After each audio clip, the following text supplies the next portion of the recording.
Wollen wir miteinander noch einmal stille werden und beten. Herr Jesus, danke aus tiefstem Herzen, dass du hier gegenwärtig bist. Du sagst in deinem Wort, da wo 2 oder 3 zusammen sind, in deinem Namen, da bist du mitten unter ihnen. Und Herr Jesus, begegne du uns in deinem Wort. Mache du uns selber, dich selber groß und deine Zukunft, deine Heilsabsichten, auch mit dieser Welt. Danke dafür. Schenk deine Worte, nimm jedes eigene weg und mach du dich groß. Danke dafür. Amen. Nun das Thema Flüchtlinge, es ist heute in aller Munde, es bewegt. Und ich weiß nicht, wie es Ihnen geht, aber mich selber bewegt das zutiefst innen. Flüchtlinge, wo man hinschaut, zu Tausenden, zu Zehntausenden, ja zu Hunderttausenden kommen sie. Und das bewegt nicht nur mich, ich denke auch Sie alle und auch unsere Leser vom Missionswerk Mitternachtsruf. Und so kommen auch immer wieder Fragen, kommen Briefe rein, die fragen uns, ja, was ist das mit diesen Flüchtlingen? Und so möchte ich heute Morgen einen Brief vorlesen, den wir erhalten haben. Und da schreibt eine Person, das Thema Flüchtlinge geht ja zurzeit keinem aus dem Kopf. Da ist das Mitleid mit Einzelschicksalen und daraus rekrutierender Hilfsbereitschaft. Doch das sind auch der Missbrauch und der Verdacht auf die geplante Islamisierung Europas. Da gibt es sogar Christenverfolgung in Auffanglagern in unserem eigenen Land. Irgendwo hört doch die Aufnahmebereitschaft auf. Der Briefeschreiber geht dann weiter und knüpft folgende Gedanken an. In meiner Bibellese habe ich zuletzt das Buch Jeremia nach und nach wieder einmal durchgelesen. Wie ich darauf kam, weiß ich nicht.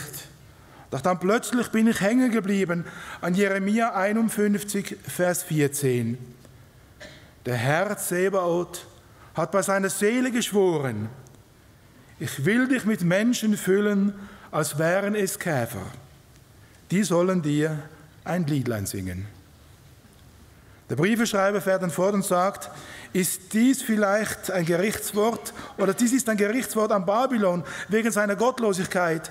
Nun weiß ich natürlich, dass man ein solches Bibelwort nicht einfach 1:1 auf unsere heutige Zeit und Lage umsetzen kann. Und die Person schließt dann mit folgenden Worten, eine Antwort ihrerseits sehe ich mit Interesse entgegen. Nun, ich werde versuchen, heute Morgen in dieser Predigt, eine Antwort zu geben, und zwar nicht in politischer Art und Weise, das steht mir nicht zu, sondern aufgrund der Bibel, aufgrund des Wortes Gottes. Es soll eine Antwort sein, und es ist mein Gebet, dass der Herr Gnade schenkt, die richtigen Worte und sein Wort in richtiger Weise auch auszulegen. Und eine Antwort auf oben gestellte Frage zu finden, aber gleichzeitig auch Trost zu geben, Hoffnung zu geben, Orientierung zu geben in einer Zeit, die sehr orientierungslos ist und vielen Menschen die Hoffnung genommen hat. Machen wir zuerst eine kurze Bestandesaufnahme bezüglich der Flüchtlinge. Wenn wir in den Medien schauen, man schätzt heute die Zahl der Flüchtlinge zwischen 60 und 100 Millionen Menschen weltweit. Sie sind auf der Flucht und es sind so viele Menschen auf der Flucht wie seit dem Zweiten Weltkrieg nicht mehr. Und auch ein Teil dieser Flüchtlinge kommt nach Europa. Allein für Deutschland rechnet man für das Jahr 2015 mit ungefähr 800.000 bis 1,5 Millionen Flüchtlingen.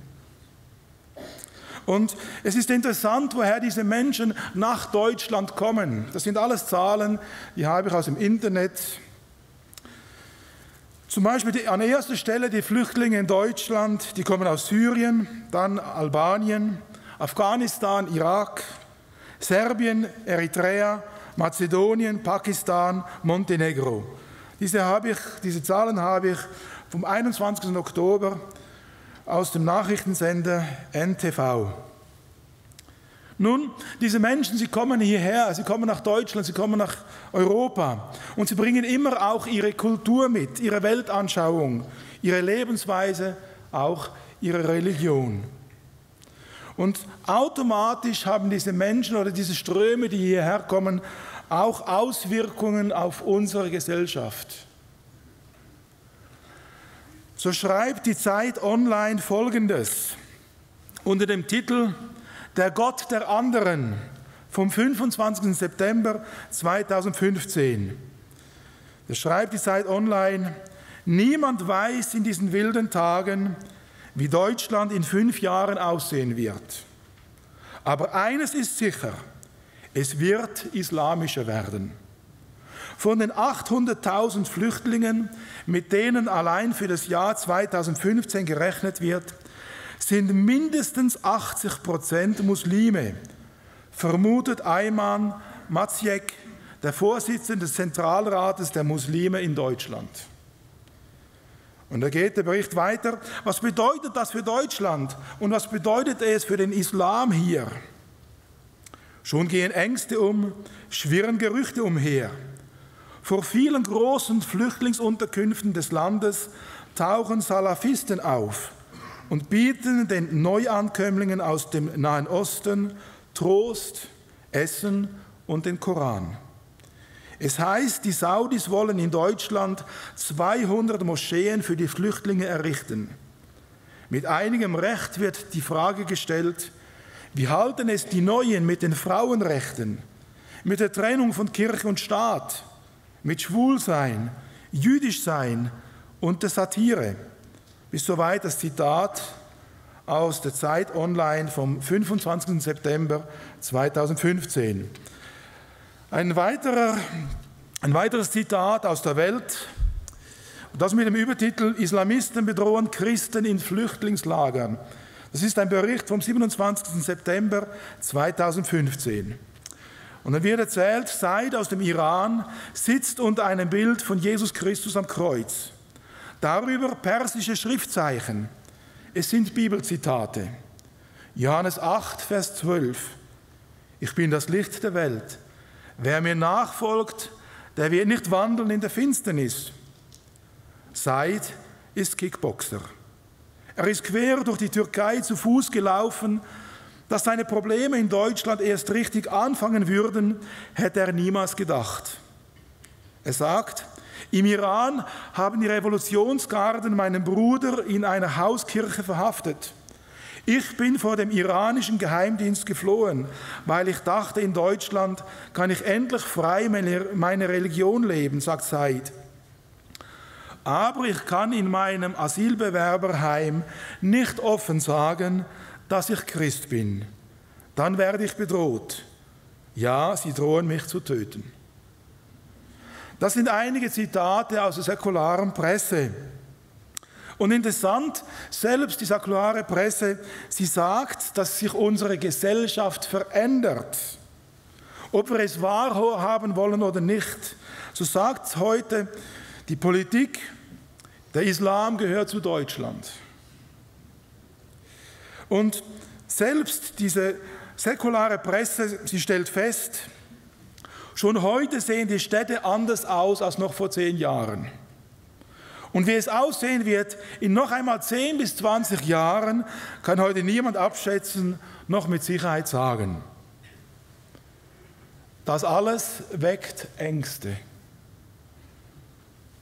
Und wenn wir all das so hören, wenn wir das alles verfolgen, was in den Medien läuft, das wirft Fragen auf, löst Unsicherheit aus.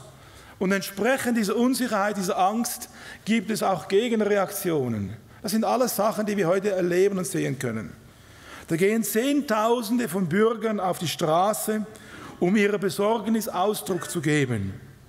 Abstimmungen tendieren immer mehr nach rechts.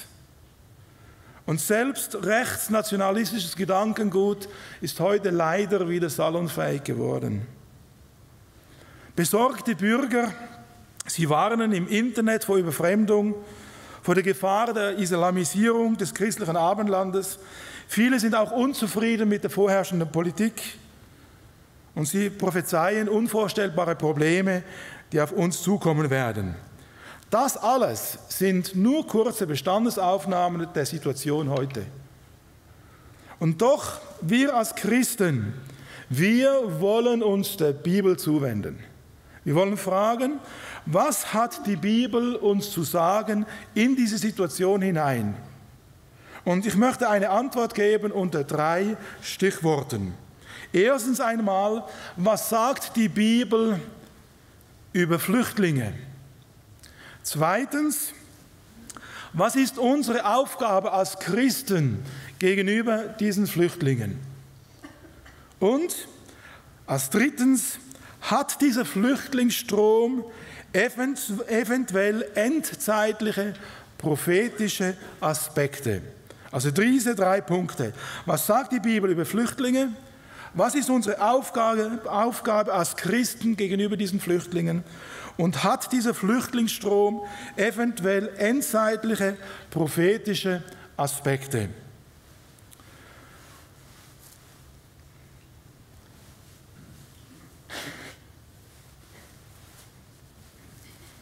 Kommen wir zum Punkt 1. Was sagt die Bibel über Flüchtlinge?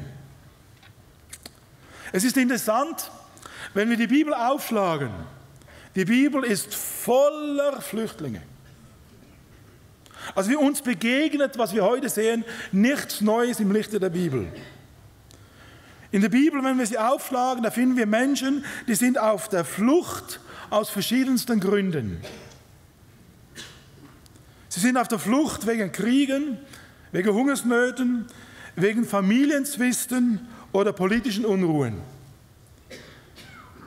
All diese Menschen, die mussten aufgrund von Kriegen, Hungersnöten, Familienzwisten, mussten die ihre gewohnte Umgebung verlassen, aus ihrer Heimat fliehen, oft ihre Familien zurücklassen oder sich von ihren Freunden trennen.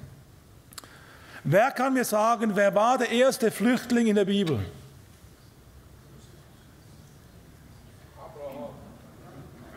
Noch etwas früher zurück, der Kain. Schlagen Sie auf in 1. Mose 4, Vers 12. Und ich möchte diese Kanzel nicht missbrauchen zu einem politischen Statement, das steht mir nicht zu.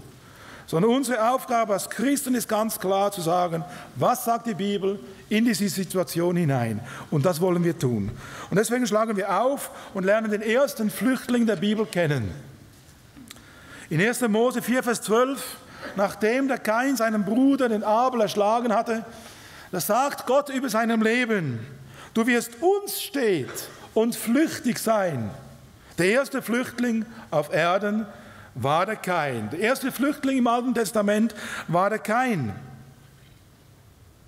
Wer kann mir sagen, wer der erste Flüchtling war im Neuen Testament? Jesus Christus. Interessant. Die ganze Bibel voller Flüchtlinge. Aber bleiben wir zuerst ganz kurz einmal im Alten Testament. Wir nennen Abraham, Isaac, Jakob, wir nennen sie Väter des Glaubens. Aber wissen wir, dass sie auch auf der Flucht waren? Wissen wir, dass ein Abraham, wie auch ein Isaac, dass sie Wirtschaftsflüchtlinge waren, dass sie aufgrund von Hunger nach Ägypten zogen? Schlagen wir auf, 1. Mose 12, Vers 10 und auch 26, Vers 1. Und ich lese 1. Mose 26, Vers 1. Dort sehen wir, wie der Isaac aufgrund von Hunger, von Missernte, zieht er nach Ägypten. Da heißt es, nicht nach Ägypten, der Abraham zog und der Isaac, der zog ins Land der Philister. Dort lesen wir, es kam aber eine große Hungersnot ins Land nach der früheren, die zu Abrahams Zeiten war. Und Isaac zog zu Abimelech, dem König der Philister, nach Gerar. Er war ein Wirtschaftsflüchtling. Jakob, auch er flüchtete. Schlagen wir auf, 1. Mose 27, Vers 42. 1. Mose 27, ab Vers 42.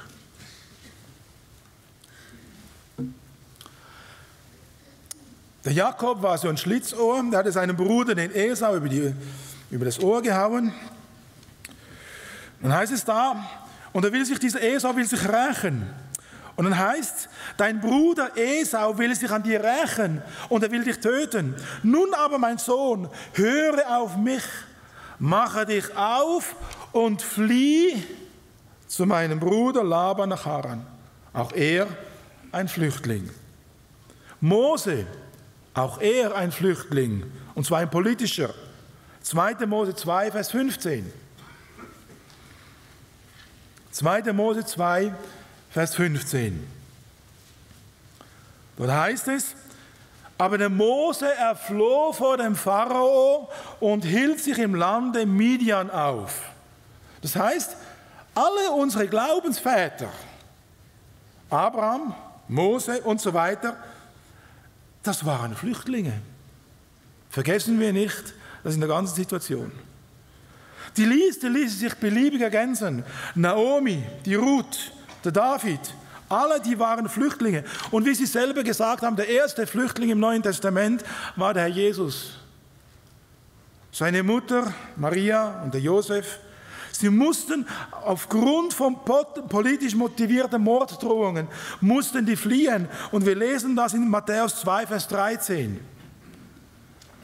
Wie der Engel dem Josef im Traum erscheint und zu ihm sagt, stehe auf, nimm das Kind und seine Mutter mit dir und fliehe nach Ägypten und bleibe dort, bis ich es dir sage. Zum Glück haben die Grenzen nicht dicht gemacht. Interessant. Die erste Gemeinde, war die auch auf der Flucht? Schlagen wir auf. Apostelgeschichte 8, Vers 1.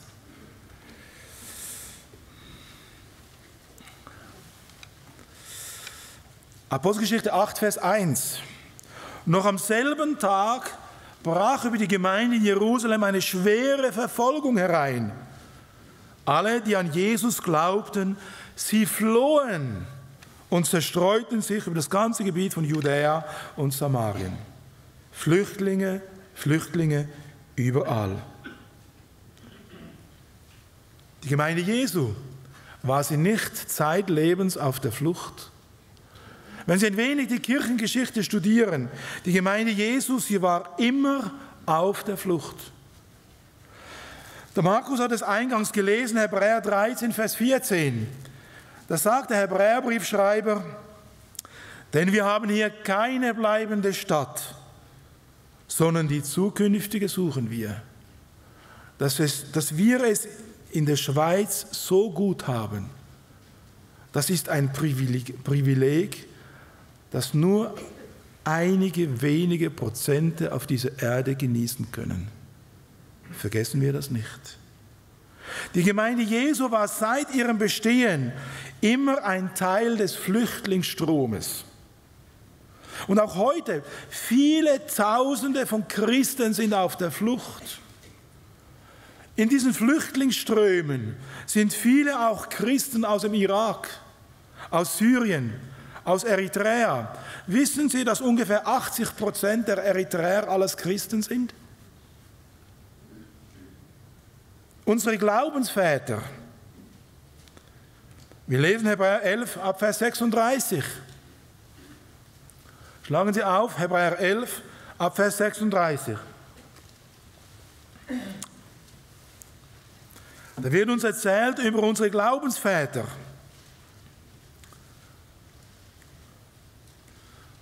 Andere erfuhren Spott und Geiselung, dazu Ketten und Gefängnis. Sie wurden gesteinigt, zersägt, versucht, sie erlitten den Tod durch das Schwert. Und jetzt, sie zogen umher in Schafspelzen und Ziegenfellen, erlitten Mangel, Bedrückung, Misshandlung. Sie, deren die Welt nicht wert war, irrten umher in Wüsten und Gebirgen, in Höhlen und Löchern der Erde. Die Gemeinde Jesu, ein Teil des Flüchtlingsstromes. Und denken wir hier an die Täufer. Sie wurden ersäuft in der Limmat, sie flohen auf den Jura, sie flohen weiter nach Holland, von Holland nach Russland, in die USA. Und heute gibt es auf der ganzen Welt Täufer bis hin nach Indien. Immer auf der Flucht. Denken wir an die Waldenser, an die Albigenser, an die Hugenotten. Die Geschichte der Gemeinde Jesus ist voller Menschen auf der Flucht. Oder Menschen, die wegen dem Kommunismus flüchten müssen. Heute aufgrund des Islam. Wir haben hier keine bleibende Stadt, sondern die zukünftige, die suchen wir. Jetzt haben wir miteinander angeschaut, was die Bibel über Flüchtlinge sagt. Und nun wollen wir miteinander ganz kurz einmal anschauen, was die Bibel zu den Flüchtlingen sagt. Nehmen wir dazu ein biblisches Beispiel. Als der König Nebukadnezar kam und das Südreich Israels, Juda und Benjamin, nach Babel deportierten. Sie waren Flüchtlinge, sie waren gefangen in Babylon. Sie saßen, wenn Sie Psalm 137 aufschlagen, Psalm 137, da klagen diese Juden, die deportiert wurden. Und dann heißt es da, an den Strömen Babels, da saßen wir und weinten, wenn wir an Zion dachten. Es gibt ein wunderschönes Lied darüber. An die Pappeln dort hängten wir unsere Zittern, denn die uns gefangen hielten, die forderten von uns die Worte eines Liedes. Die uns Wehklagen machten, forderten Freude. Singt uns eines der Zionslieder. Und dann, wie sollten wir des Herrn Lied singen auf fremder Erde? Und wenn ich dich vergesse, Jerusalem, so werde vergessen meine Rechte. Also fern der Heimat, in einer fremden Kultur und der fremden Herrschaft, da kommt das Wort Gottes an diese Flüchtlinge. Und was sollen sie tun? Aufstehen gegen die Regierung? Rebellieren? Nein, ganz was anderes. Jeremia 29, Vers 7. Jeremia 29, Vers 7. Und es sind Worte Gottes an Israel, an ein Flüchtlingsvolk. Dort wird gesagt, das sollen sie tun als Flüchtlinge. Suchet der Stadt Bestes, dahin ich euch habe wegführen lassen, und betet für sie zum Herrn, denn wenn ihr es wohl geht, so wird es auch euch wohlgehen. Das heißt, die Flüchtlinge, die sollen der Stadt Bestes suchen, an den Ort, wo sie geführt werden. Das ist der Maßstab der Bibel an die Flüchtlinge. Sie sollen für das Wohl der Stadt und ihre Menschen beten. Eine weitere Grundregel, die sich an Flüchtlinge wendet, aber nicht nur an Flüchtlinge, sondern an jedermann, lesen wir in Römer 13, Vers 1 bis 2. Römer 13, Vers 1 und 2.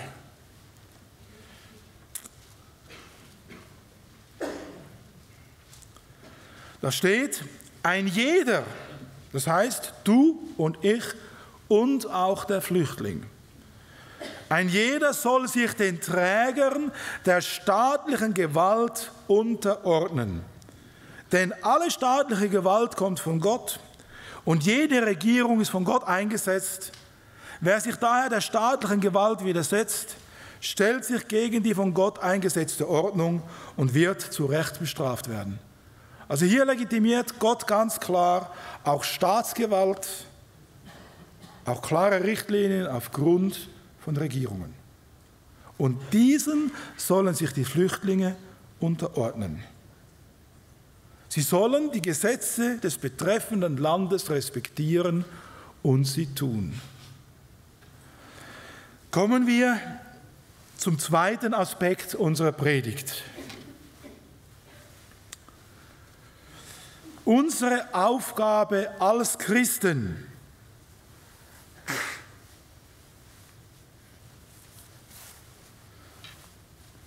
Unsere Aufgabe als Christen inmitten dieser Situation. Nun, ich kann es sehr gut nachvollziehen, wenn auch bei uns als Christen Fragen auftauchen. Wie geht das weiter? Ich kann verstehen, wenn sich Sorgen bereit machen. Ich kann verstehen, wenn Ängste aufkommen. Es ist nur natürlich. Aber wisst ihr, der Herr Jesus sagt Folgendes. In Johannes 16, Vers 33. Da redet der Herr Jesus in seinen Abschiedsreden zu seinen Jüngern gerade explizit auch über diese Ängste. Und er sagt, in der Welt, da habt ihr Angst. Aber wollen und sollen wir als Christen bei dieser Angst stehen bleiben? Vor der Angst vor der Zukunft? Was kommt auf uns zu? Ist uns der Reichtum auch in Zukunft garantiert?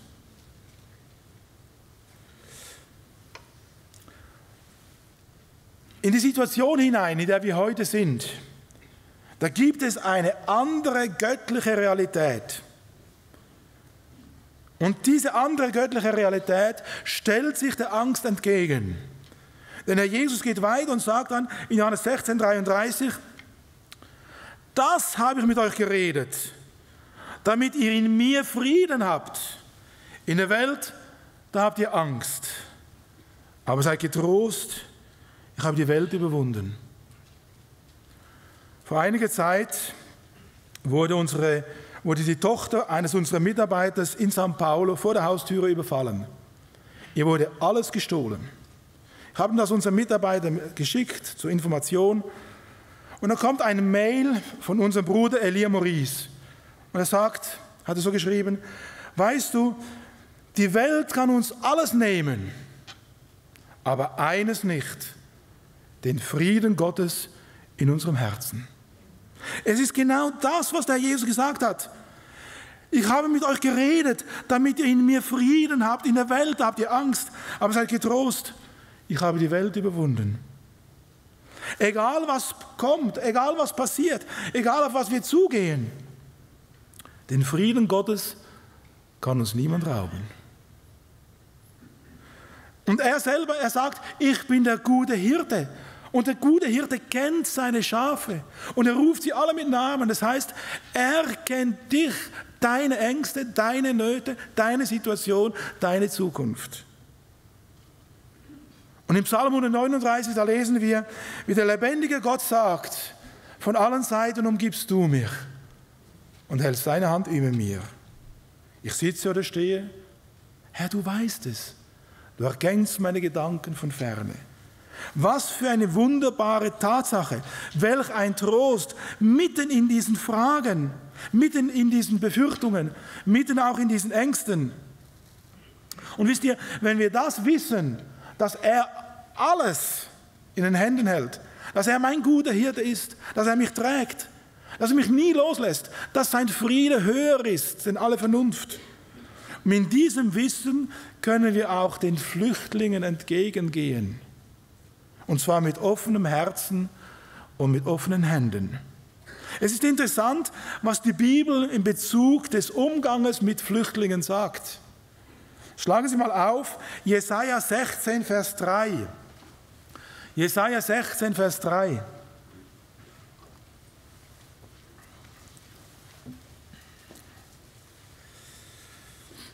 Dort steht, gib Rat, triff Entscheidung. Mache deinen Schatten am hellen Tage gleich der dunklen Nacht. Das heißt, mitten in der größten Hitze, spende Erquickung. Und dann heißt es da, mache deinen Schatten am hellen Tag gleich der dunklen Nacht, verbirg die Verjagten und verrate die Flüchtlinge nicht. Und in Jesaja 21, 14, bringet dem Durstigen Wasser entgegen. Jesaja 21, 14, geht dem Flüchtling entgegen mit Brot für ihn. Und interessant, gerade in der Endzeitsrede, und ich bin zutiefst überzeugt, dass wir mitten in dieser Endzeit stehen. In dieser Endzeitsrede, da sagt der Herr Jesus in Matthäus 25 ab Vers 35, Matthäus 25 ab Vers 35, da sagt der Herr Jesus, ich bin durstig gewesen und ihr habt mich gespeist. Ich bin durstig gewesen und ihr habt mir zu trinken gegeben. Ich war ein Fremdling und ihr habt mich beherbergt. Ich bin ohne Kleidung gewesen und ihr habt mich bekleidet. Ich war krank und ihr habt mich besucht. Ich war gefangen und ihr seid zu mir gekommen. Das sollen wir als Christen tun. Aber wir als Christen sollen noch mehr tun. Wir als Christen sollen auch Folgendes tun. Wir sollen als Christen diesen Menschen das Evangelium bringen. Viele dieser Flüchtlinge, sie sind enttäuscht und orientierungslos. Viele dieser Muslime, sie sind dem islamischen Terror entkommen und sind entsetzt über dem, was im Namen ihrer Religion verübt wird. Sie sind zutiefst schockiert über die Gräueltaten, die im Namen ihrer Religion getan werden. Und wenn dann Christen ihnen mit offenen Herzen und offenen Armen entgegenkommen, dann fragen sie sich, ja, wie kann das sein? Unsere Brüder im Nahen Osten, die weisen uns die Grenze und das sogenannte christliche Abendland macht auf. Und dann kommen sie. Und interessant ist auch, viele dieser Menschen sind noch nie einem wahren, wiedergeborenen Christen begegnet. Viele von ihnen haben noch nie etwas gehört von dem froh- und freimachenden Evangelium. Haben noch nie etwas gehört von dem Mann am Kreuz von Golgatha, der für die Muslims ans Kreuz ging, der für sie starb, der sie erlöst hat, bezahlt mit seinem teuren Blut. Sie haben noch nie etwas gehört von dem, dass es eine Hoffnung gibt in der Ewigkeit. Wir als Christen, wir können ihnen entgegengehen. Wir haben die Liebe Jesu in unserem Herzen, ausgegossen durch den Heiligen Geist in unser Leben. Wir können sie mit dem Evangelium erreichen. Wir können ihnen sagen, es gibt Hoffnung, es gibt Erlösung in der Person und in dem Werk Jesu Christi am Kreuz. Und deswegen, diese Flüchtlingsströme sind auch eine gewaltige missionarische Aufgabe. Nutzen wir es, um diese Menschen mit dem Evangelium von Jesus Christus und seinem Heil zu erreichen? Oder ärgern wir uns nur, dass vielleicht etwas die Sahne von unserem Kuchen weggenommen wird? Weiter können wir als Christen Folgendes tun. Wir als Christen, wir können beten. Und das können nur wir Christen. Wie oft höre ich auch Christen schimpfen über die ganze Situation. Ist das unsere Aufgabe? Die Bibel sagt Folgendes. In 1. Timotheus 2, Vers 1, da fordert uns der Apostel Paulus auf. Er schreibt zu seinem geistlichen Sohn, zu Timotheus. Er sagt, 1. Timotheus 2, Vers 1. Zuallererst fordere ich die Gemeinde zum Gebet für alle Menschen auf. Das heißt, Paulus fordert nicht nur den Timotheus auf, sondern die ganze Gemeinde. Es ist eine Aufforderung des gemeinsamen Gebetes. Wenn du betest in deiner stillen Zeit, okay. Aber betest du auch in der Gebetsstunde? Zuallererst fordere ich die Gemeinde zum Gebet für alle Menschen auf. Zum Bitten und Flehen, zur Fürbitte und Danksagung. Und dann betont er ganz speziell, besonders für die Regierenden und alle, die Macht haben. Wir beten für sie, damit wir in Ruhe und Frieden ein Leben führen können, das Gott in jeder Hinsicht ehrt und das auch von Menschen geachtet werden kann. Es ist interessant, der Apostel Paulus, er hätte doch sagen können, ich bin nicht einverstanden mit dem, was Nero tut. Ich bin nicht einverstanden mit der Politik, die Nero damals führt. Nero hat Rom angezündet. Er verfolgt die Christen bis aufs Äußerste. Aber all das sagt er kein Wort. Er sagt nur, ich fordere die Gemeinden auf, besonders für die Regierenden zu beten und alle, die Macht haben. Beten wir für unsere Regierungen? Beten wir für die, die in Verantwortung stehen? Beten wir für die führenden Leute in Wirtschaft und Politik? Wisst ihr, die Politiker heute, die haben es überhaupt nicht einfach. Ich möchte nicht in ihren Schuhen stehen. Es gibt überall Brandherde, und zwar weltweite Brandherde. Denken wir nur zum Beispiel an die Finanzkrise, die ist noch längst nicht überwunden. Die Krim-Krise, und all ihre Fragen, die ist noch nicht ausgestanden. Die Griechenland-Krise, die IS-Krise, sie jagt uns Furcht und Schrecken ein. Diese gewaltige Flüchtlingskrise, Krisen über Krisen. Dann gesundheitliche Aspekte, die Sicherung der Renten und so weiter, Krisen über Krisen. Und unsere Aufgabe ist nicht zu kritisieren, sondern zu beten. Es scheint so, wie wenn unsere Regierungen, sie sind ratlos, sie sind hilflos, sie wissen nicht weiter. Und da können wir als Christen ihnen den Rücken stärken. Unser Volk, da lesen wir in Hesekiel 22, auch damals gab es eine Situation in Israel. Da sagte Hesekiel, denn das Volk, in Hesekiel 22, 29, denn das Volk des Landes ist gewalttätig und begeht Raub. Es unterdrückt die Armen und Bedürftigen und den Fremdling misshandelt es gegen alles Recht. Ist es nicht die gleiche Situation? Und wo sind dann die Menschen, die da aufstehen und sich dagegen stemmen? Genau das fordert nämlich hier der Hesekiel. Er zeigt zuerst die ganze Situation auf. Das Volk ist gewalttätig, es begeht Raub, es unterdrückt die Armen und Bedürftigen, den Fremdling misshandelt es gegen jedes Recht. Auch hier wieder den Flüchtling.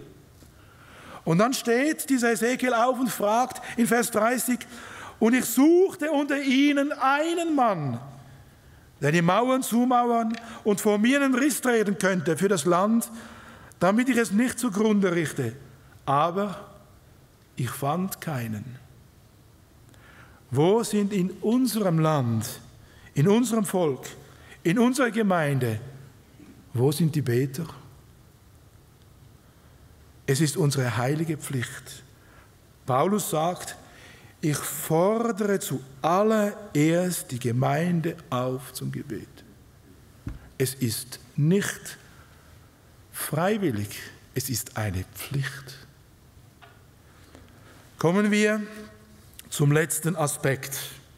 Zum letzten Aspekt, ein prophetischer, heilsgeschichtlicher Ausblick.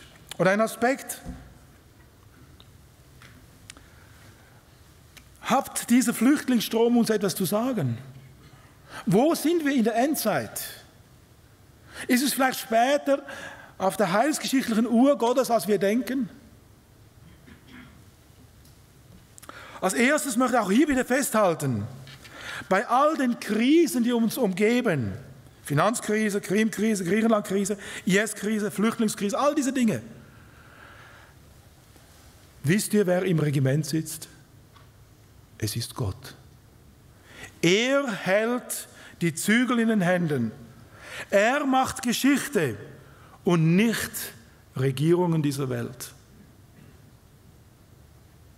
Wir reden so viel und denken so viel über Verschwörungstheorien. Wisst ihr, wer dahinter steht? Gott macht Heilsgeschichte. In Amos 3, Vers 6, da lesen wir, geschieht auch ein Unglück in der Stadt, das der Herr nicht zulässt. Das heißt, Gott gebraucht sogar Unglücke, um damit seine Heilsgeschichte zu schreiben. Die Nationen sind für den lebendigen Gott wie ein Tropfen am Eimer. Schlagen Sie auf, Jesaja 40, Vers 15. Jesaja 40, Vers 15.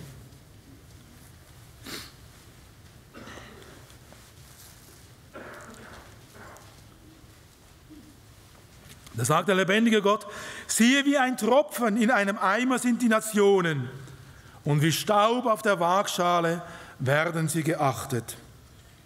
Damit will Gott uns etwas sagen. Gott hält die Fäden der Welt und auch Heilsgeschichte in seiner Hand. Das als Grundsätzliches.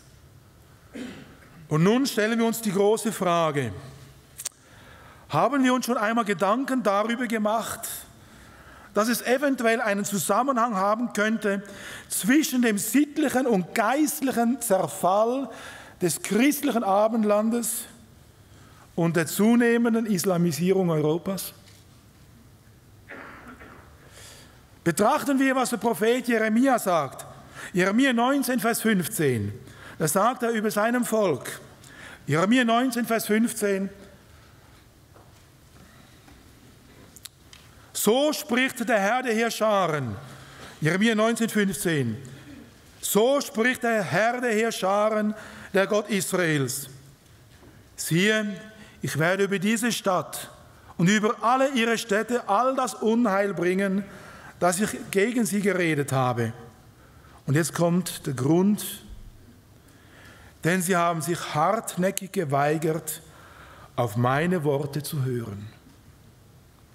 Könnte es einen Zusammenhang haben zwischen dem sittlichen und geistlichen Zerfall des christlichen Abendlandes und der zunehmenden Islamisierung Europas? Bedenken wir, ist nicht Europa das Land der Reformation?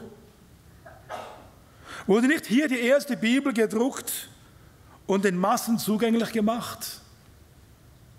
Durfte nicht Europa wunderbare Erweckungen erleben, 19. und Anfang 20. Jahrhunderts? War nicht Europa Ausgangspunkt für viele, viele Missionsreisen, der Ort von Missionsbewegungen, Gesellschaften wurde gegründet, um Menschen mit dem Evangelium zu erreichen? Das war Europa. Und deswegen wird es genannt, das christliche Abendland. Aber zunehmend sehen wir heute eine Abkehr von alledem. Und selbst in der Christenheit, da sehen wir einen zunehmenden geistlichen Verfall. Eine Christenheit ohne Christus. Theologische Ausbildungsstätte, manche theologische Ausbildungsstätte, die lehrt die Bibelkritik. Und wie viele stehen heute auf der Kanzel und sie glauben nicht vorbehaltslos dem, was sie predigen.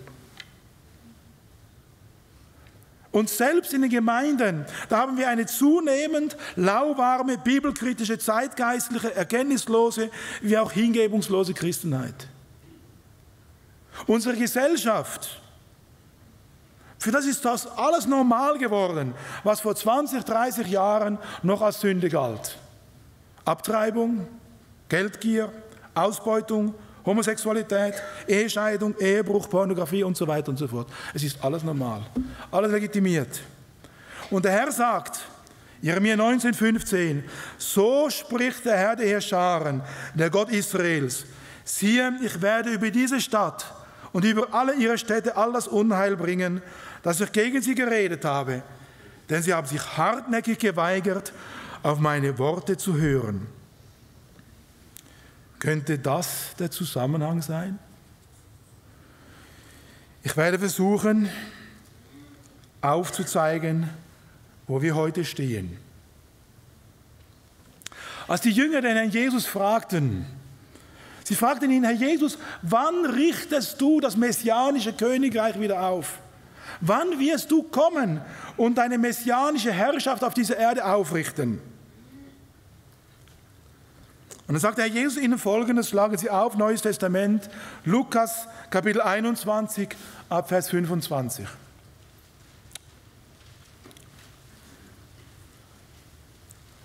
Lukas 21, ab Vers 25. Und dann sagt der Herr Jesus auf die Frage der Jünger, wann wirst du dein Reich aufrichten? Und dann sagt er, und es werden Zeichen geschehen an Sonne und Mond und Sterne.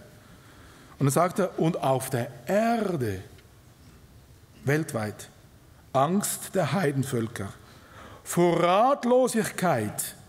Ist es nicht die Situation heute? Bei dem Tosen des Meeres und der Wogen. Und dieses Bild, das Tosen des Meeres und der Wogen, ist immer das Völkermeer. Und die Menschen, sie werden in Ohnmacht sinken vor Furcht und Erwartung dessen, was über den Erdkreis, die ganze Erde, kommen wird. Denn die Kräfte des Himmels werden erschüttert werden. Das ist doch die Situation, in der wir heute stehen. Kurz vor der Wiederkunft Jesu. Und dann sagt der Herr Jesus in Sacharja 12, Vers 10, durch den Propheten Jesaja, also die Menschen werden vor Furcht und Zittern werden sie zergehen. Der ganze Erdkreis wird ratlos sein. Die Situation heute. Und dann plötzlich wird der Herr Jesus kommen in großer Macht und Herrlichkeit. Und dann werden sie in Sacharja 12, Vers 10, Und dann werden sie den Sohn des Menschen kommen sehen, in einer Wolke mit großer Kraft und Herrlichkeit. Auf das gehen wir zu. Die ganze Weltsituation drängt auf dieses Ziel hin. Und dann sagt Herr Jesus in Vers 28 und 29, wenn all das anfängt zu geschehen, das heißt die Ratlosigkeit, der ganze Erdenkreis, die Heidenvölker, das Tosen des Meeres, wenn das anfängt zu geschehen, so richtet eure Häupter empor, weil sich eure Erlösung naht.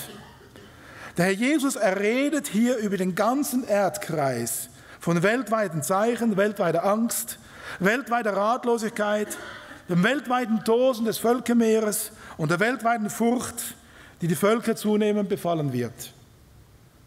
Dann sollen wir unsere Häupter erheben. Noch ein letzter Gedanke möchte ich anfügen. Und diesen Gedanken entnehme ich aus dem Buch Daniel. Das Buch Daniel, Kapitel 2. Das ganze Buch Daniel zeigt uns ja im Grunde genommen die jüdische Geschichte, angefangen von der babylonischen Gefangenschaft bis schlussendlich, wenn der Messias kommen wird zur Rettung seines Volkes. Es ist ein heilsgeschichtlicher Abriss, das ganze Buch Daniel. Und interessant ist Folgendes, da wird einem heidnischen König, wird gezeigt, wie dieser Abriss stattfinden wird in groben Zügen. Welche Reiche aufstehen werden und gegen Israel kämpfen, das Geschick Israels maßgeblich beeinflussend. Und so beginnt dieser Traum in Daniel 2 ab Vers 31. Du König Nebukadnezar, ich lese es ausdrucksweise, Daniel 2, Vers 31. Du König Nebukadnezar hattest einen Traum und siehe, ein großes und hohes und hell glänzendes Bild stand vor dir. Das war schrecklich anzusehen. Das Haupt dieses Bildes war von feinem Gold, seine Brust und seine Arme waren von Silber. Sein Bauch und seine Lenden waren von Kupfer, seine Schenkel waren von Eisen, seine Füße teils von Eisen, teils von Ton. Und dann ab Vers 36, das ist der Traum. Nun wollen wir die Deutung vor dem König sagen. Dann wird gesagt, du, o König, also Nebukadnezar, du bist das goldene Haupt. Nach dir wird ein anderes Königreich aufkommen, geringer als deines. Danach das dritte Königreich, das aus Kupfer ist und über alle Länder herrschen wird. Und das vierte wird hart sein wie Eisen, denn wie Eisen alles zermalmt und zerschlägt, ja wie Eisen alles zerbricht, so wird es auch alles zermalmen und zerbrechen. Dass du aber die Füße und Zehen teils von Ton und teils von Eisen gesehen hast, bedeutet, es wird ein zerteiltes Königreich sein. Doch wird etwas von des Eisens Härte darin bleiben, wie du ja gesehen hast, Eisen und Ton vermengt. Und dass die Zehen an seinen Füßen teils von Eisen und teils von Ton sind, bedeutet, zum Teil wird es ein starkes und zum Teil ein schwaches Reich sein. Und dass du gesehen hast, Eisen mit Ton vermengt, bedeutet, sie werden sich zwar durch Heiraten miteinander vermischen, aber sie werden doch nicht aneinander festhalten, wie sich Eisen mit Ton nicht mengen lässt. Also hier zeigt uns der Prophet Daniel die heilsgeschichtliche Abriss der Völker, der Weltreiche, die Einfluss nehmen werden auf das Volk der Juden. Und wir wissen es aus der Vergangenheit, das war das babylonische Weltreich, das medo-persische Weltreich, das griechische Weltreich und auch das römische Weltreich. Und nun sagt der Daniel, am Schluss werden diese Reiche alle wieder da sein. Und wenn diese Reiche da sein werden, dann werden sich die Menschen untereinander mischen. Und zwar aufgrund dieser Völker. Diese Völker werden sich mischen, durchheiraten und doch nicht zusammenhalten. Und dann heißt es in Vers 44, aber zur Zeit dieser Könige wird der Gott des Himmels ein Reich aufrichten, das nimmermehr zerstört wird. Und sein Reich wird auf kein anderes Volk kommen. Es wird alle diese Königreiche zermalmen und zerstören, aber es selbst wird ewig bleiben. Gehen wir in Gedanken ganz kurz zurück in die Geschichte Israels. Israel kehrt seit dem Jahre 1882 zurück ins Land der Väter. Seit dem Jahre 1948 ist Israel wieder ein unabhängiger, souveräner Staat. Seit dem Jahre 1967 ist Jerusalem wieder Hauptstadt des jüdischen Volkes. Und zum gleichen Zeitpunkt erwachen diese Königreiche oder Weltreiche wieder aus ihrem Dornröschenschlaf. Plötzlich ist der Irak wieder hier, Babylon. Plötzlich der Iran, Medo-Persien. Plötzlich Griechenland in aller Munde, das vereinigte Europa. Und das heißt, wir haben es gelesen, Daniel 2,44. Aber zur Zeit dieser Könige, Irak, Iran, Griechenland, vereinigtes Europa und so weiter, da geschieht Folgendes. Sie werden sich untereinander mischen und doch nicht zusammenhalten. Und jetzt fragen wir, woher kommen alle diese Flüchtlinge? NTV hat es Folgendes gesagt. An erster Stelle kommen die Menschen aus Syrien. Sie kommen aus Albanien, Afghanistan, dem Irak, Serbien, Eritrea, Mazedonien, Pakistan und Montenegro. Das sind alles Länder, die im Einzugsgebiet waren dieser Reiche, des Babylonischen Reiches, Medo-Persischen Reiches, des Reiches von Alexander dem Großen und des Vereinigten Europas. Und wohin kommen sie? Sie kommen alle hierher. Sie mischen sich untereinander. Und dann heißt es plötzlich, und dann wird ein Stein losgerissen, ohne Zutun von Händen. Und es zermalmte alle diese Länder und füllte die ganze Erde. Und dann heißt es in Vers 44, aber in den Tagen jener Könige wird der Gott des Himmels ein Königreich aufrichten, das in Ewigkeit nicht untergehen wird. Und sein Reich wird keinem anderen Volk überlassen werden. Und es wird alle jene Königreiche zermalmen und ihnen ein Ende machen. Es selbst aber wird in Ewigkeit bestehen. Was heißt das? Wir sind nach meiner Meinung an der letzten Punkt dieses Standbilds von Nebukadnezar angekommen. Sie mischen sich, aber sie halten nicht zusammen. Sie kommen aus dem Einflussbereich dieser Reiche, aber selbst durch Heirat haften sie nicht. Und dann kommt dieser Fels losgelöst, zertrümmert das alles. Was bedeutet das? Es bedeutet nichts anderes. Wir sind in der letzten Phase der Endzeit. Und plötzlich kommt Jesus. Er wird kommen und diese Welt erfüllen mit seinem Friedensreich. Er ist der Fels der Ewigkeit. Seine Wiederkunft steht vor der Türe. Ist uns das bewusst? Und deswegen als Christen, wir dürfen frohgemut in diese Welt hinausgehen. Wir haben die beste Botschaft. Wir haben in Jesus Christus den Menschen Erlösung anzubieten. Wir können sagen, deine Schuld ist vergeben durch Jesus Christus am Kreuz von Golgatha. Nimm das für dich in Anspruch. Wir können den Menschen sagen, wir gehen auf eine herrliche, wunderbare Zukunft zu. Jesus kommt wieder, möchtest du mit dabei sein? Und deswegen, als Christen dürfen wir mit frohem Blick, frohgemut in diese Welt hinausgehen. Und sagen Sie diese Botschaft weiter. Es könnte heute Abend, heute Nachmittag sein, dass Jesus wiederkommt. Bist du bereit, wenn er heute käme? Maranatha, Jesus kommt. Ja, Jesus, komme bald. Amen. Also stille werden und beten. Herr Jesus, wenn wir das alles sehen, da können wir nur staunen. Du bist dabei, wiederzukommen. Und wenn wir diese Flüchtlingsströme sehen, welch großer Auftrag auch an uns. O Herr Jesus, schenk, dass wir das persönlich, als Gemeinde, als Missionswerk auch wahrnehmen, diese Menschen mit deinem Evangelium zu erreichen, mit einer frohen, freimachenden Botschaft. Und Herr Jesus, wir bereit sind, wenn du heute noch kämest. Ja, Jesus, komme bald. Und wenn wir auch die ganze Situation in Israel anschauen, o Herr Jesus, erbarme du dich deines Volkes. Segne dein Volk, segne dein Land und komme auch für dein Volk Israel bald zu ihrer Erlösung. Danke dafür, Herr. Amen.